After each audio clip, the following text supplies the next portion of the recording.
Well, today we complete a 3-sermon series on the book of James. And I previously said that this book, this little book in part of the New Testament, was evidently written by James, the brother of Jesus. That gives it some extraordinary status. It is most likely one of the earliest writings of the New Testament. But most importantly, we're looking at the book of James because it's the premier book of the Bible when it comes to practical Christian living. The book of James is the premier book of the Bible when it comes to how you and I live our lives day by day in faithfulness to God's truth. So today we complete the book. We glean once again insights from the book of James. First of all, this. Watch your tongue. Watch your words. James writes, if those who claim devotion to God don't control what they say, they mislead themselves. Their devotion is worthless. James had a rather pessimistic view on whether or not we human beings could really do that, really control our tongue and watch our words. And so over in the 3rd chapter, he said this, the tongue is a small part of the body, but it makes great boast. Consider what a great forest fire is set on fire by a small spark. The tongue also is a fire, a world of evil among the parts of the body.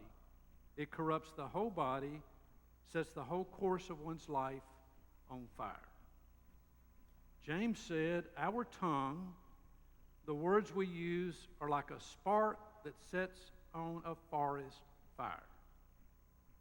And if you think about our contemporary culture and the words that are prevalent in our contemporary culture, we might have reason to be a little pessimistic.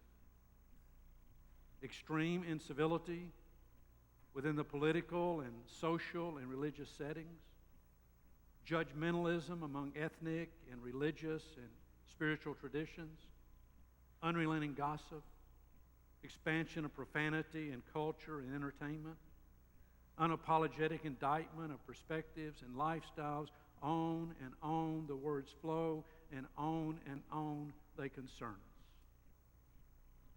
We need to understand that words have power. Your words have power, my words have power. The book of Proverbs put it this way, kind words heal and help, cutting words wound and maim. Or take this Christian thinker. Words have the power to build up or tear down. They have the power to spread truth or spread falsehood. They have the power to heal emotional wounds or create emotional wounds. They have the power to help a person feel good about oneself or feel terrible about oneself. Words have the power to inspire persons to act of kindness or motivate persons to acts of hatred. James would remind you and me that if we're going to be faithful followers of the Lord Jesus, we need to watch our tongue. We need to measure our words. We need to watch our words. Because our words can build someone up or put someone down. Our words can inspire somebody to great deeds or motivate somebody to hostility and hatred. Our words can do much good or they can do much harm. Your words spoken in the family, in the marriage, in the neighborhood, in the workplace, in civic settings, have power. We need to watch our words. Secondly, we need to live with deep compassion. So James writes, true devotion, faithful religion, the kind that is pure and faultless before God the Father, is this, to care for orphans and widows in their difficulties. You know, you may not get the theology right. You may not know Methodist doctrine all that well. You may not be astute on biblical matters. But if you are living a life of compassion, then you are glorifying the Lord Jesus. I'm not saying that theology doesn't matter. I'm not saying that doctrine doesn't matter. I'm not saying that biblical knowledge doesn't matter. But I am telling you this, the one measure by which others know that we are or are not faithful followers of Jesus is the evidence of a life of compassion. I think the key word in compassion is empathy. E-M-P-A-T-H-Y. I don't believe you can really have compassion for another person if you don't have empathy for that person, his or her circumstances.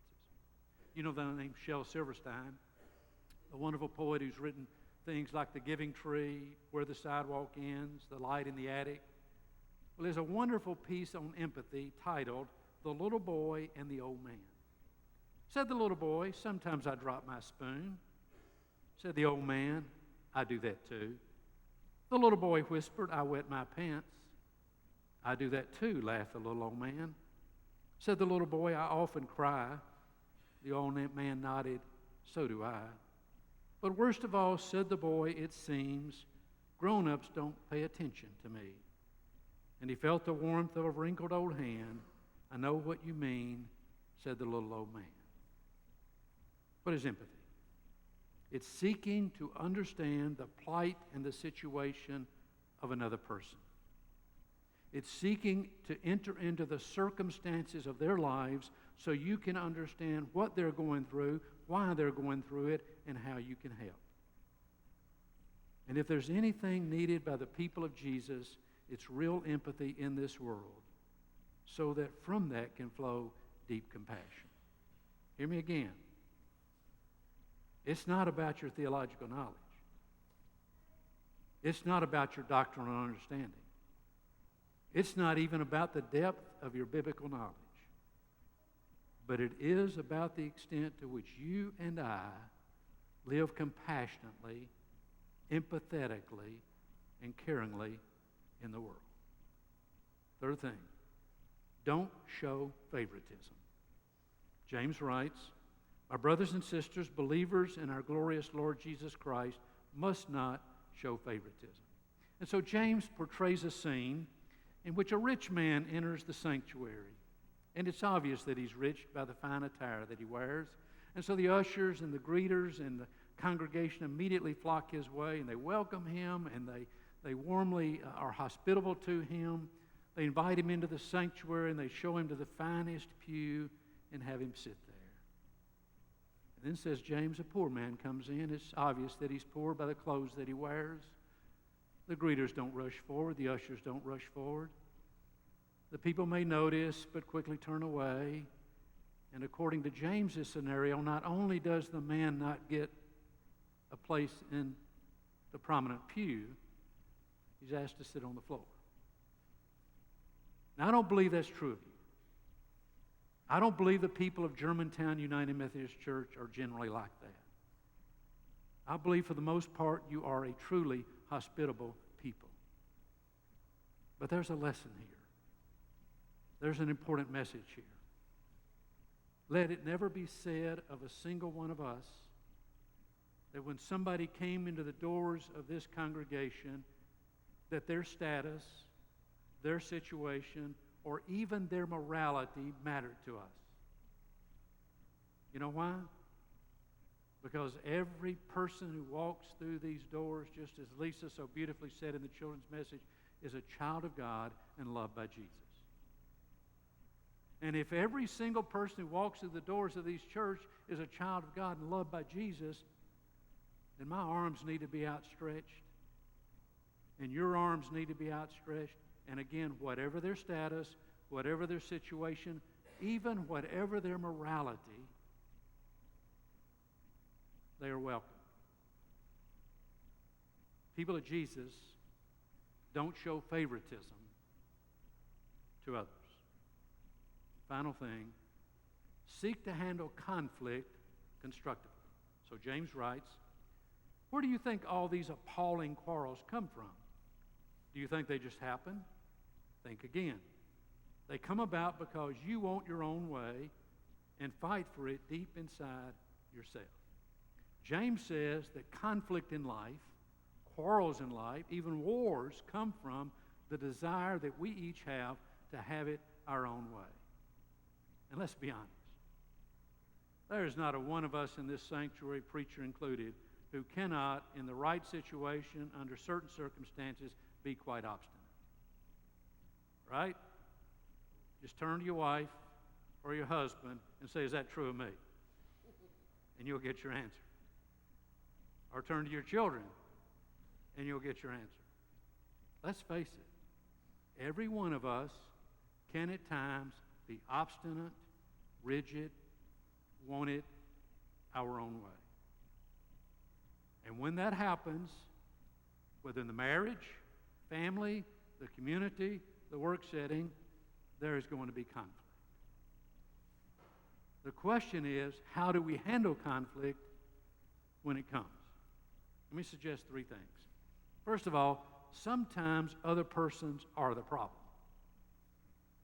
There are people, and I don't think you'll disagree with this, who are difficult people.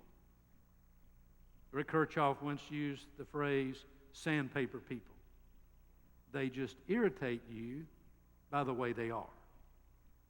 Right? And they're negative people.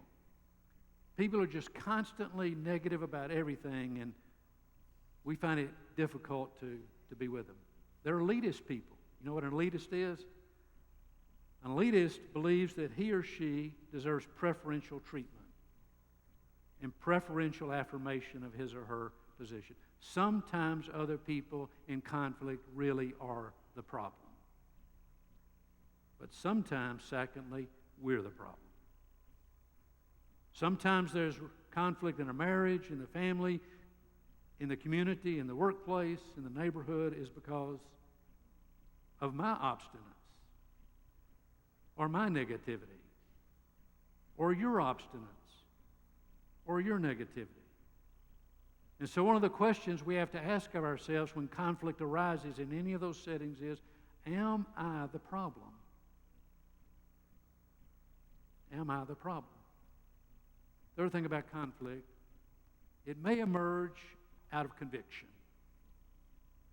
If you have a conviction about something and you have that conviction passionately, chances are there's going to be conflict because there are going to be people who disagree with you, right?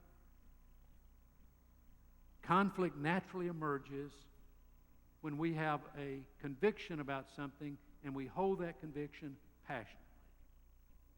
Now here's the key. If someone else is the problem, pray to God to know how to handle that person as kindly and sensitively and lovingly as possible.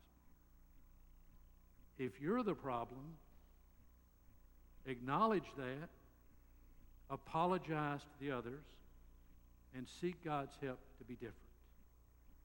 And if the conflict emerges because of a conviction you have about something, be sure that the conviction you have is held humbly. Because an arrogant conviction is not a healthy conviction, even if it's the right conviction. So once again, this beautifully practical little book written by the brother of Jesus reminds us, watch our tongues. Our words matter. Faithfully practice empathy and compassion, seeking to put ourselves where someone else is. Always avoid unchristlike favoritism. And where there's conflict, ask yourself, am I the problem? Is someone else the problem? Is it my conviction? How do I properly handle this conflict? Thanks be to God for the book of James. Would you stand for our song of affirmation?